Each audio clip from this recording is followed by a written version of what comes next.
In today's video, we'll witness the horrifying final moments of 5 individuals who encountered the world's most dangerous serpents, from a cobra's venomous strike in India to an anaconda's crushing embrace in the Amazon. But first we begin in Jakarta, where a security camera captures the last moments of Rafi Hadiman eaten by a snake. It was August 4th, 2016, in South Jakarta, Indonesia. The night was heavy with damp air. The alleys behind the mid-rise office block nearly silent, except for the faint buzz of insects near a dim security lamp. At that hour, in the shadow of stacked crates near the loading bay, something stirred that would turn a routine shift into a fatal encounter. Rafi Hadiman was 41, a quiet janitor who had worked nights in the building for nearly a decade. Known for his steady habits and reliability, he rarely spoke beyond polite greetings and spent most evenings moving methodically between floors with mop, broom, and bucket. His life was simple. He lived in a rented room not far from the complex, ate at the same street stall before each shift, and was respected among co-workers for his diligence. Rafi often accepted the solitude of night work, preferring the calm after tenants left, when the building belonged only to him and the guards. He took pride in his role, though it was unnoticed by most. His goal was steady income, not advancement, and he approached every task with quiet persistence. For him, working through the night in dim corridors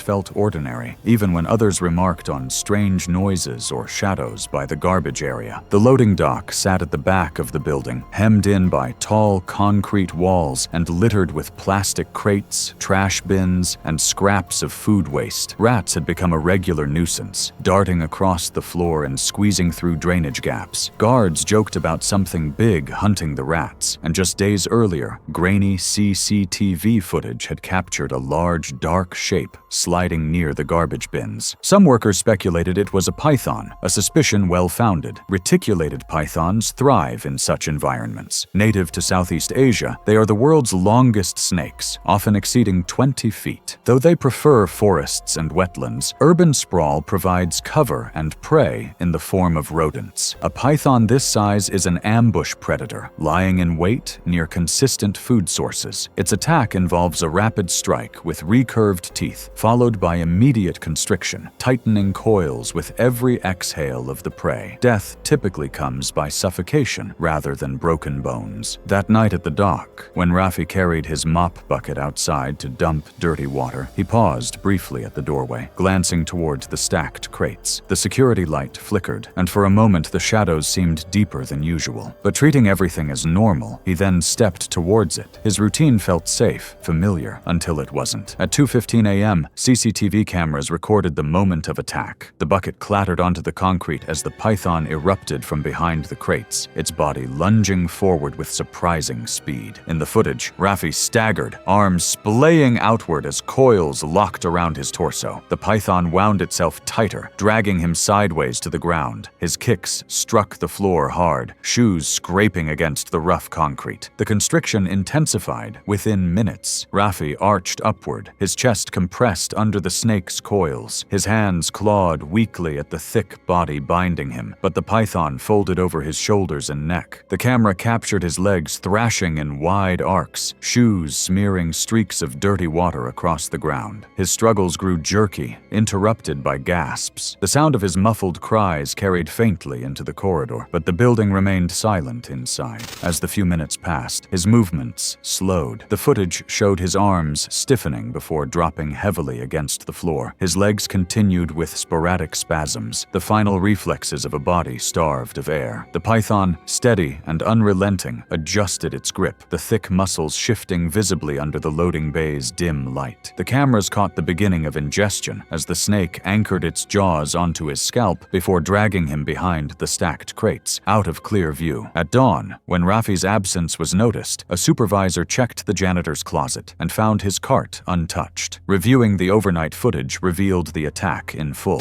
Police sealed the area by mid-morning, locating the python still nearby, its massive body bulging unmistakably with human remains. Authorities euthanized the snake before cutting it open to recover him. The office closed for 2 days. On the loading dock where he had died, co-workers gathered for a prayer vigil, standing quietly as incense burned and offerings were set on the ground. The building management reinforced trash storage and rodent control control, while city officials reminded property owners that food waste and vermin attract predators into urban spaces. Yet even as Rafi's solitary night Jakarta ended in the coils of a predator, in India, a worker would ignore his wife's pleas, unaware that the cobra he boasted of kissing possessed enough venom to paralyze his lungs and stop his heart. It was May 13, 2017, in a rural village in Uttar Pradesh, India. The day had been long and hot. By dusk, the village was quieting, but in the back shed of a modest grain mill worker's house, tension built unseen. Anil Singh was 34, a man whose reputation was split between his reliability at the mill and his troubling hobby. To his neighbors and co-workers, he was steady, a man who put in long shifts grinding grain to provide for his wife and their 2 young children. But to those closest to him, Anil was stubborn, drawn to risk in ways that unsettled his family. He had taken to collecting snakes years earlier, calling it a symbol of luck and power. Despite his wife's disapproval, he kept them in small boxes stacked in a dark shed, boasting to co-workers that he could handle them without fear. It was a pursuit that fed his pride, even as it frayed the patience of those who cared for him. Handling snakes had become more than a pastime. It was his way of carving out a unique identity in a village where most lives looked the same. He told himself he understood their movements, that his experience gave him a mastery others lacked. That confidence made his decisions understandable, even if deeply flawed. He had survived so many close calls, so many brushes with striking hoods and bared fangs, that he convinced himself he could not be the one undone. The king cobra he kept was the largest snake in the shed, measuring over 11 feet. King cobras are the longest venomous snakes in the world, capable of raising a third of their bodies off the ground and delivering venom that attacks the nervous system, leading to paralysis and respiratory failure. Unlike smaller cobras, they do not rely on a single strike, but can deliver multiple bites in quick succession. Their hood display is not just for show. It is a defensive warning rarely ignored without consequence. Previously, neighbors had heard the hissing from the shed, urging Anil to let the animals go. A co-worker had walked away that very morning after watching him tap the cobra's hood with his fingers as if daring it to strike. Even his wife, standing often in the doorway, pleaded for him to stop. But to Anil, the repetition of these gestures without harm reinforced his belief that he had control. The risks were dismissed as the talk of people who did not understand. That evening, he decided to transfer the cobra into a sturdier wooden crate. His wife stood in the doorway, tense, repeating her pleas. His brother-in-law, visiting the house, lingered behind her uneasily. Anil used a pair of long tongs, lifting the snake from its box. At first, the cobra swayed, hood spread wide, body coiling against the steel grip. Then, with sudden precision, it twisted free and lunged, fangs driving deep into the back of his hand. He dropped the tongs instantly, grabbing his wrist, blood welling from the punctures. The snake struck again before he could retreat, sinking its fangs into his thigh as he stumbled back. His brother-in-law tried pulling him toward the doorway, but Anil's legs buckled, his face tightening with pain. His wife screamed as he collapsed onto the dirt floor, the cobra recoiling into the corner, still flared and watchful. Neighbors rushed over after hearing the commotion. With the help of 2 men, his brother-in-law dragged Anil out of the shed and into a cart. They pushed him quickly through the narrow streets to a government clinic 2 miles away. By then, his speech was already slurred, his body jerking uncontrollably. The clinic staff laid him on a cot and tried to stabilize him, but when asked about anti-venom, the nurse shook her head. Only basic medicines and intravenous fluids were available. King Cobra anti-venom was stocked only in larger hospitals hours away. Within 20 minutes of arriving, Anil's chest movements slowed to erratic gasps. His limbs stiffened in violent spasms before collapsing limp on the cot. Foam streaked his mouth and chin as his wife cried at his side, clutching his hand. The staff could only pronounce what had already become clear.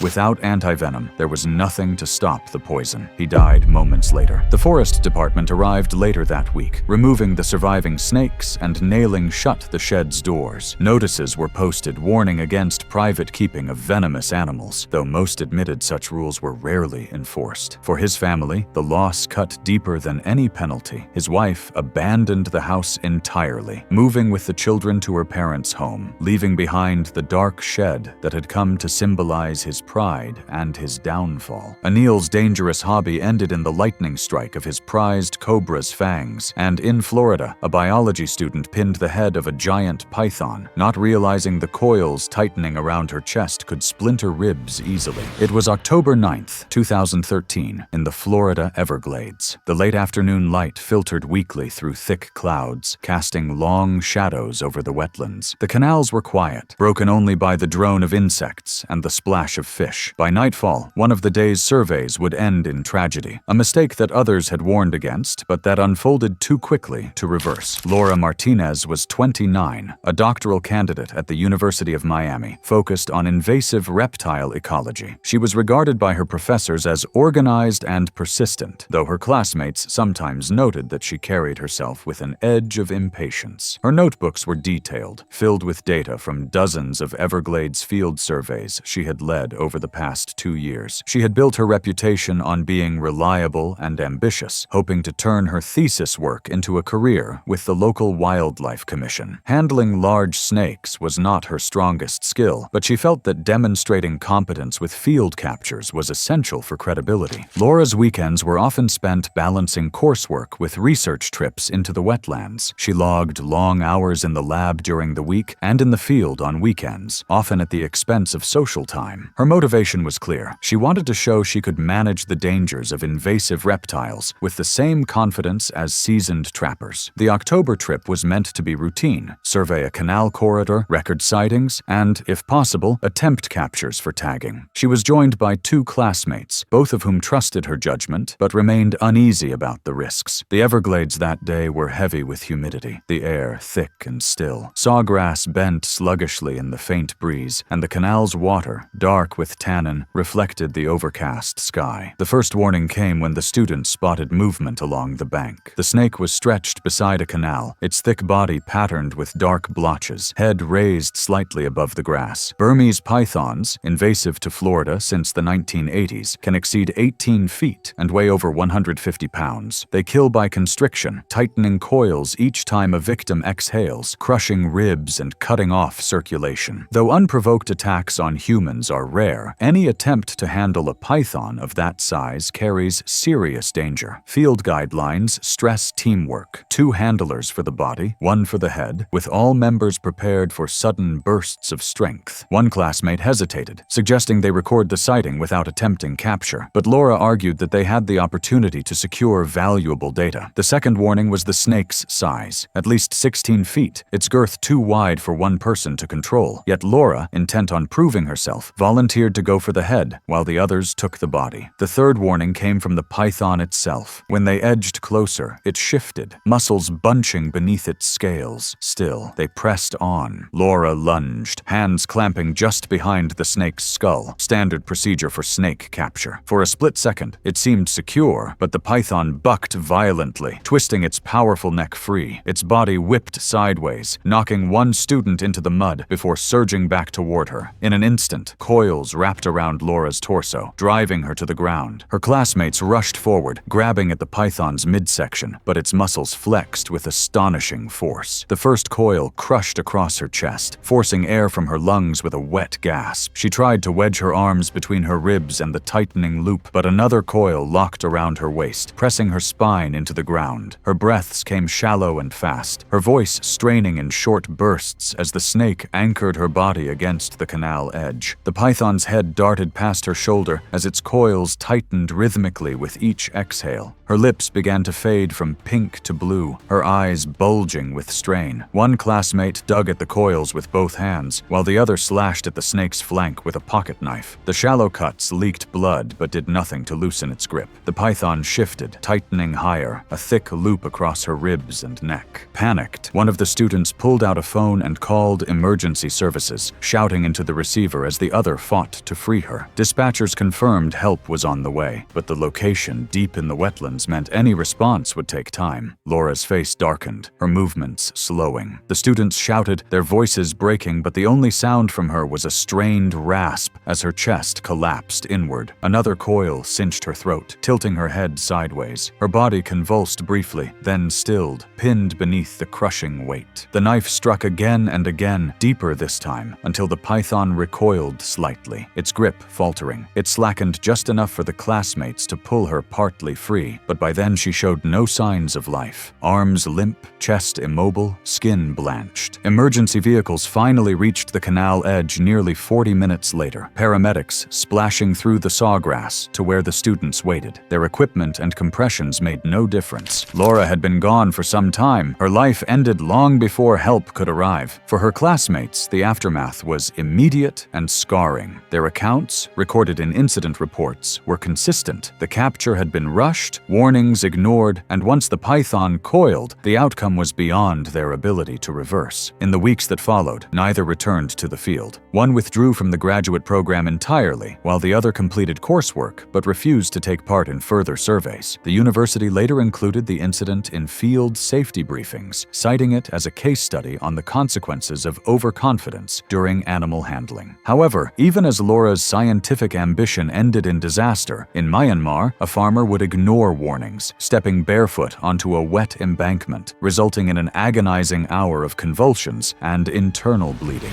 It was July 19, 2015, on the outskirts of Yangon, Myanmar. The sky was heavy with moisture after a long day of rain, and the fields glistened under a pale moon. What began as a routine check of irrigation would, within the hour, leave a family broken, and a community reminded of dangers they had long tried to warn against. Min Thu was 47, a rice farmer who had lived his entire life in the same village outside Yangon. He was known among neighbors for his tireless work ethic, often rising before dawn and returning to his small home late at night. His reputation, though, carried another trait, a stubborn dismissal of caution. Where others wore boots in the fields, he preferred to work barefoot, claiming he could feel the earth better. Warnings about snakes drew little more than a shrug. He told friends that he had been in the paddies since childhood and knew how to handle himself. For Min, farming was not just survival, but legacy. He had 3 children and wanted to leave them fertile land and a steady livelihood. His routines rarely changed. He checked dikes, repaired embankments, and walked the same muddy trails daily. That evening, a leaking ditch threatened to flood a section of the crop. Despite nightfall and wet ground, he insisted on going out to fix it. His teenage son carried a lantern behind him, reluctant but obedient. The decision made sense to Min. Delays risked crop damage, and he believed he could handle the field as he always had. Russell's vipers, common in Myanmar, thrive in farmlands and grasslands. Averaging 4 feet in length, they are stocky, with a distinctive chain-like pattern along their bodies. Unlike many snakes, they rely on ambush, coiling in grass and striking with little warning. Their venom is one of the deadliest in Asia, destroying blood's ability to clot and leading to rapid bleeding, organ failure, and often death within hours. Farmers are frequent victims, their bare feet and ankles easy targets. Several warnings had been given in the days prior. Villagers had killed a viper near the fields, its body displayed as a reminder. Neighbors told Min to wear shoes, or at least carry a stick to test the ground. Even his son hesitated, asking if they should wait until morning. But Min brushed off each concern, saying the snakes killed more rats than men, and stepped into the dark, wet field. They reached the embankment where the water was leaking, and Min crouched low to inspect it. His son held the lantern high, its beam cutting through the grass. Just as Min shifted his weight to step onto the ridge, movement stirred beside his bare ankle. A Russell's viper, coiled tightly in the grass, launched forward with terrifying speed. The first strike landed just above his ankle, fangs punching deep. Before Min could recoil, the snake struck again, sinking into nearly the same spot. His son shouted, the lantern shaking wildly as Min staggered backward. The snake retreated into the grass, its patterned body vanishing almost instantly. Min clutched his leg, gasping. Within minutes, symptoms began. His breaths grew shallow, and he dropped to his knees. His son tried to help him stand, but Min vomited into the dirt. His skin paled, sweat glistening across his forehead, and his hands trembled uncontrollably. He tried to steady himself, but his legs buckled. The boy sprinted back toward the village, screaming for help. Neighbors rushed, arriving to find Min convulsing in the mud. His gums bled openly, streaks of red down his chin. His skin began to blotch purple, swelling grotesquely around the bite. One man lifted him into a makeshift stretcher, but his body jerked violently, blood pooling beneath him as he thrashed. Attempts to calm him were useless. His veins were flooding with venom that shredded clotting factors, his body bleeding internally while swelling outward. The convulsions grew worse, his limbs striking the wood of the cart. Neighbors tried binding his leg with cloth, but the bleeding spread from his mouth and nose. His son son clung to his side, sobbing, as Min's body seized again, then sagged heavily. For more than an hour, they struggled to keep him stable as his condition deteriorated, but by the time they reached the edge of the village, his breathing had slowed to shallow gasps, then stopped entirely. He was dead. The neighbors lowered him from the cart onto the wet ground. Lantern light flickered across his body, already still, his chest unmoving. His son remained beside him, crying. In the days that followed, villagers avoided the section of field where Min had been bitten. Some carried sticks when walking near the paddies, striking the grass before each step. Children were told to stay off the embankments entirely, and men spoke in low tones about the sound of Min's convulsions echoing in their ears. The spot where he collapsed became a place people skirted after dark, a reminder carved into routine rather than into stone. For his family, every walk to the fields passed through an invisible boundary where work, memory, and fear could never again be separated. Min's stubborn dismissal of village warnings resulted to his demise in the fangs of a viper. Meanwhile, in the Amazon, a fisherman would lean over his canoe, unaware that a green anaconda was lurking in the murky shallows. It was March 2nd, 2018, deep in the Amazon basin of Brazil. The rainy season had flooded the lowland forest, turning fields of tangled roots and understory into a maze of dark water. In the village along the riverbank, fishermen carried on their routines as they always did. But that afternoon, one of those routines would slip into disaster. Eduardo Pereira was 38, a subsistence fisherman who had lived his entire life on the river's edge. He was respected among neighbors for his steady hand with nets and his willingness to share catches with families in lean times. Eduardo's habits were shaped by the river. He rose before sunrise, checked lines, and often spent long hours in silence on the water. His strength was in consistency, though those close to him knew he also had a tendency to dismiss risks as exaggerations. He had grown up hearing stories of jaguars, stingrays, and snakes in the flood season, but he always said the river provided if one respected it, and that he knew its moods better than any outsider. Fishing was both survival and identity for Eduardo. With a wife and 2 children, his aim was simple: keep food steady and maintain the canoe and nets his father had passed down. During the high water months, fish often moved into flooded forest inlets, and nets snagged easily on submerged roots. The work was harder, the risks greater, but the catch was valuable. The inlet was still and oppressive, the canopy pressing close overhead. Branches drooped into water stained black with silt, and insects whined in dense clouds above the surface. Paddles dipped with muffled splashes as the canoe edged forward. In the shadows near the roots, water stirred in ripples that did not match the movement of fish. Green anacondas are among the heaviest snakes in the world, with females often exceeding 20 feet in length and weighing over 200 pounds. They are ambush predators, lying submerged with only eyes and nostrils above water. When prey passes, they strike with startling speed, wrapping massive coils around the body. Unlike venomous snakes, they kill by constriction, tightening with each exhale of the victim until breathing becomes impossible. Earlier, an older fisherman in the village had mentioned unusual splashing in side inlets and urged them not to set nets so deep. The cousins themselves joked about forest monsters when they saw ripples near the bank, but the laughter was uneasy. As they pulled closer to their snagged net, Eduardo waved away concerns, saying the movement was probably large catfish. He leaned out of the canoe with confidence, bracing one foot on the side and tugging at the mesh caught among submerged roots. The water erupted without warning. A massive green anaconda surged upward. In a blur, it wrapped around Eduardo's torso and yanked him from the canoe. The net slipped from his hands, the lantern glow vanishing into water as his body hit with a heavy splash. His cousins shouted, stabbing at the surface with paddles, but the snake coiled tighter, dragging Eduardo beneath. From above, they glimpsed chaos, Eduardo thrashing, arms clawing for air, his head jerking up once before vanishing. The coils spun him sideways, pulling him deeper. The water frothed with bubbles, then stilled for a moment, then broke again as his legs kicked wildly. His cousin screamed his name, but the only answer was the harsh slapping of water and the deep swirl of the snake tightening. One cousin leapt into the shallows with a machete, hacking blindly into the murk. He slashed at coils when they broke the surface, cutting shallow gashes that bled into the black water. Eduardo's face flashed into view once, contorted and desperate, eyes wide above the coils crushing his ribs. Then he was dragged thunder again. The machete struck water and scale, but the snake rolled, pinning Eduardo deeper into the mud. The struggle lasted only minutes, Eduardo's movements slowing quickly as the coils crushed tighter. His arms weakened, then stopped clawing altogether. The bubbles became fewer, then ceased. The cousins kept hacking, shouting, splashing, but the water swallowed their noise. When silence fell, the inlet seemed undisturbed again, save for faint ripples spreading outward.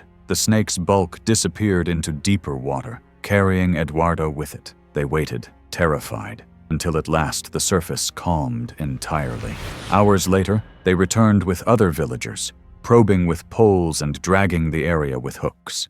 When they finally brought Eduardo's body up, it bore the marks of the coils, deep bruises wrapping across his chest and arms, ribs crushed inward. Mud clung to his skin, his mouth open as if still gasping for air. The snake had begun to engulf his upper torso before retreating at the disturbance, leaving signs of partial swallowing but little progress. The villagers drove it off, but no one claimed to have seen it again. That night, Eduardo's family gathered by the riverbank. His canoe was draped with flowers, and candles flickered against the dark water. Neighbors stood in silence, offering food and support to his wife and children. There was little ceremony beyond presence, the river itself holding the memory of what had happened. Local authorities visited briefly, noting the attack but avoiding publicity. They told villagers that such events were rare, part of the forest's balance, and urged caution during high water months. For those who lived on the river, the warning was no revelation.